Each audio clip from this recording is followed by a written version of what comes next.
everybody, welcome to Shell Lectures. So today we will be dealing with checking the homogeneity of dimensions in equations. That is, we have a lot of equations which relate several physical quantities. Am I right? We would have learned about, we haven't learned that so far, equations of motion.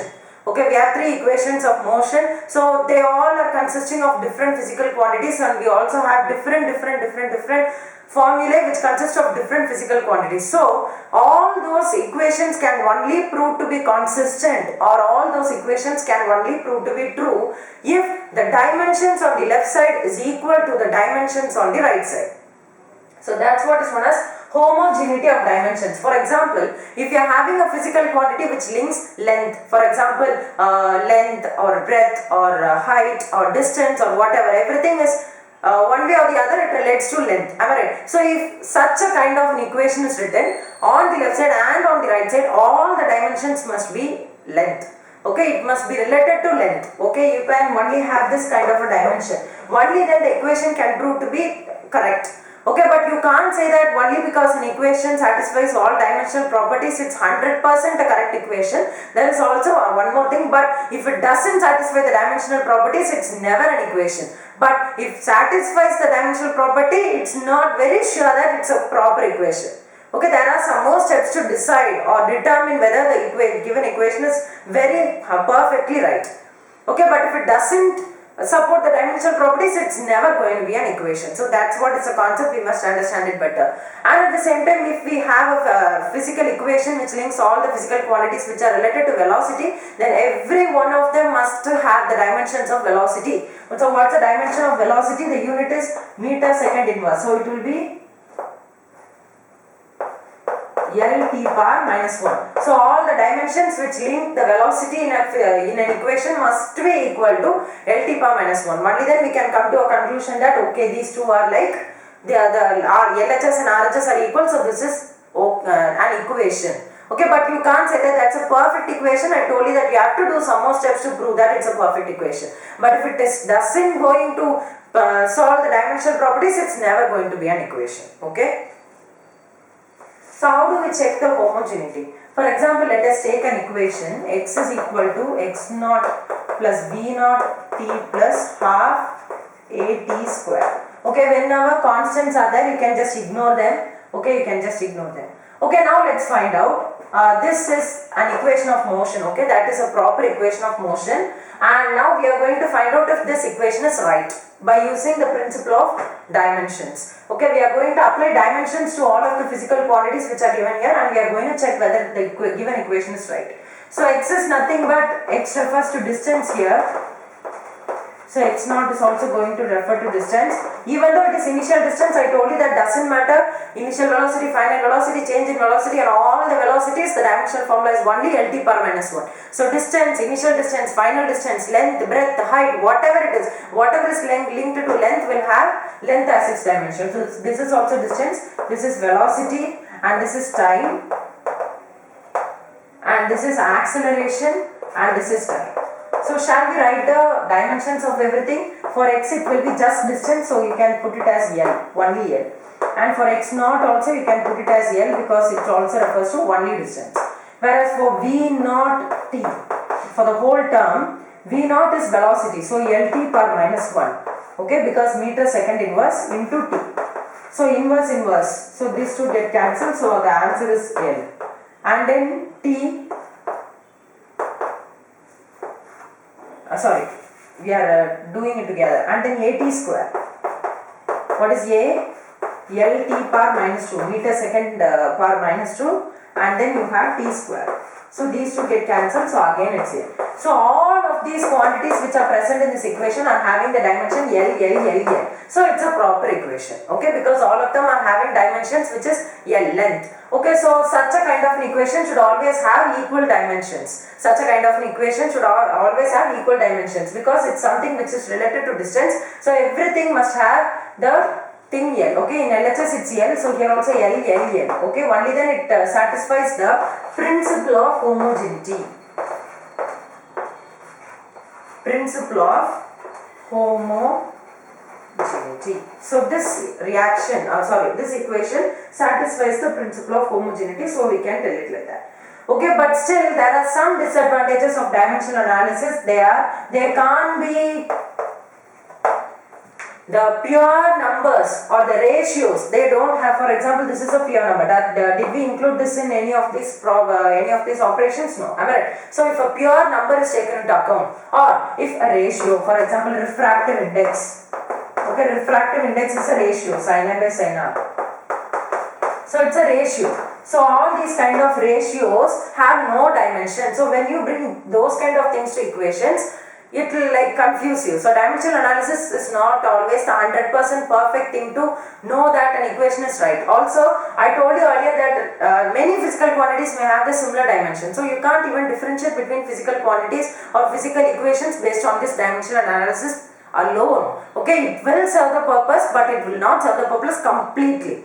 Okay, that's what I mean to say. So these two are the disadvantages. That is, if also we have one more thing, like if we have things like trigonometric functions or logarithmic functions in any of these expressions. Okay, if we have trigonometric or logarithmic functions, they won't have any value. I mean, they won't have any dimensions. The trigonometric and the logarithmic functions are not going to have any dimensions, so they will also create a lot of chaos in these kind of operations. Okay, so dimensional analysis has its own advantages, that is to predict the consistency or homogeneity of equation. At the same time, it also has some disadvantages, like it can't be applied to things which contain ratio and pure numbers and also trigonometric and logarithmic functions. Okay, so now let's check the homogeneity of an equation which they are given.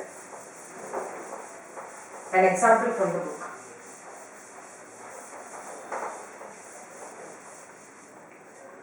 So you have been given to check the consistency of half mv square is equal to mgh. We have to check if this equation is correct. So how can I check if this equation is correct? How can I check whether this equation is consistent? Or how can I check whether this equation satisfies the principle of homogeneity? I have to check the dimensions of all the things on the left hand side, and I have to check all the dimensions of the quantities on the right hand side, and I have to check whether they both are equal. If this is equal, this is definitely right. Okay, so let's come on. Half mv square, this we don't consider because it's a pure number, it has no dimensions. M, what is for m? It's m. First of all, let us know what are the physical quantities. M refers to mass, v refers to velocity, and then here m again refers to mass, g refers to acceleration due to gravity.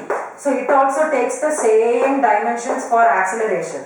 Acceleration due to gravity is represented by g, but it still takes the same dimensions of acceleration, that is ms power minus 2, that is lt power minus 2. And then we have h, which is height, and I told you that height, breadth or whatever, it will always pertain to length. So this is length. Okay, so now let's write the dimensions for everything. So you can look into it. Okay, then half shall be left. So this is mass, so let me write it as m. And then velocity. Velocity's formula, from the formula itself we can guess, meter second inverse. So it's going to be meter is length, lt power minus 1.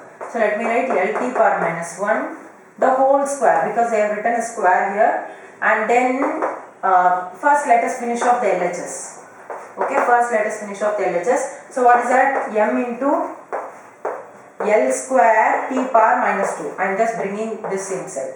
Okay, power to power multiply. M L square t power minus 2. So the final equation will be M L square t power minus 2. Let this be 1 and its LHS. Now do it for RHS. MGH.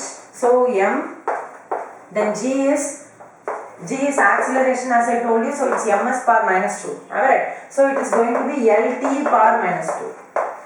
So let me write lt power minus 2 into h is m.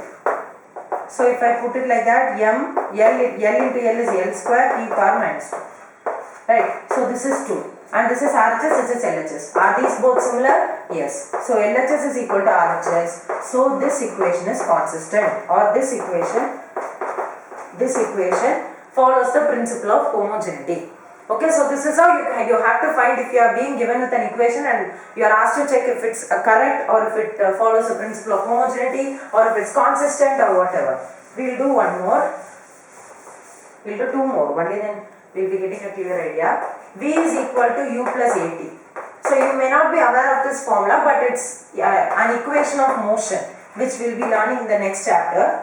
equation of motion. It's equation of motion. V is equal to u plus at. So here also, if they are asking you to find the homogeneity of the equation, or if they are asking you to find the consistency of the equation, you have to check if LHS, the dimensions on LHS is equal to the dimensions on RHS. So let's do that. For LHS, it's first of all we'll write the quantities. V is velocity, u is velocity, a is acceleration, t is time. I think I need not waste time on that. So LHS is V, only V. So what is for V? Velocity LT power minus 1. So on RHS also you must get LT power minus 1, only then this equation will be proved to be correct. So now if we do it for RHS, it is U plus AT. So what is that for U? LT power minus 1, because it is also velocity. This is initial velocity and this is final velocity. So whatever blah blah velocity, for every velocity it's LT power minus 1. So LT power minus 1 plus for acceleration it is ms power minus 2. So LT power minus 2 into t. So can you simplify that? LT power minus 1 plus LT minus 2 plus 1. So LT power minus 1. Here the thing is actually due to the principle of homogeneity. Principle of homogeneity, how many times you write the same dimensions, it will count for 1. Okay. So if you are writing L plus L plus L, it's going to be L. Okay. If you are writing LT power minus 2 plus LT power minus 2 plus LT power minus 2, it's going to be 1 LT power minus 2. Okay. You can consider like that according to principle of homogeneity. So these two can be considered like this. So LHS and RHS are equal. So this equation is right. Okay. So now we'll do it for one more, and that's kind of a different problem. So we know the formula for time period of a pendulum, and this formula also we will learn how to derive in the next video. Time period of a pendulum, T is equal to 2 pi into root of L by G.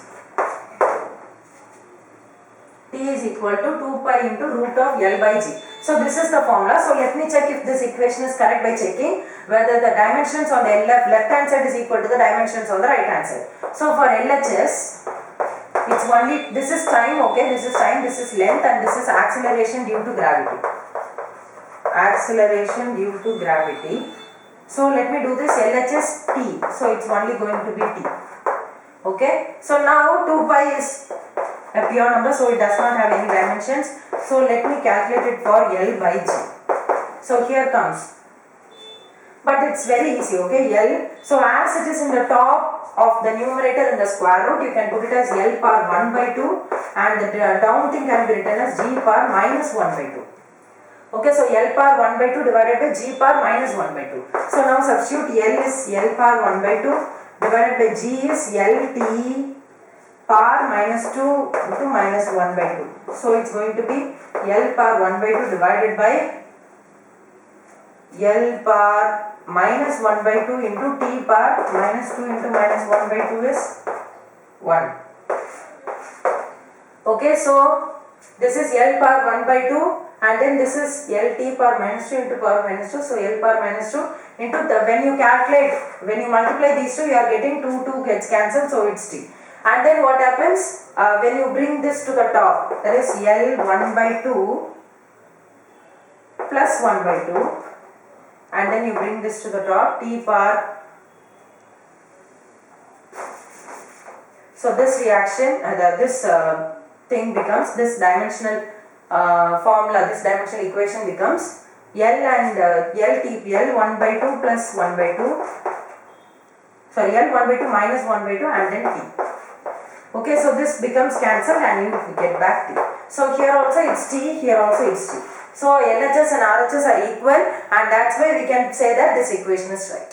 Okay, so this is how you can prove that the equations, whenever they are given and you are asked to find out their consistency or whether those equations exist, this is how you have to do that. Okay, thank you. I hope you understood this video. Subscribe to my channel and like and share this video to whomever you know. Thank you.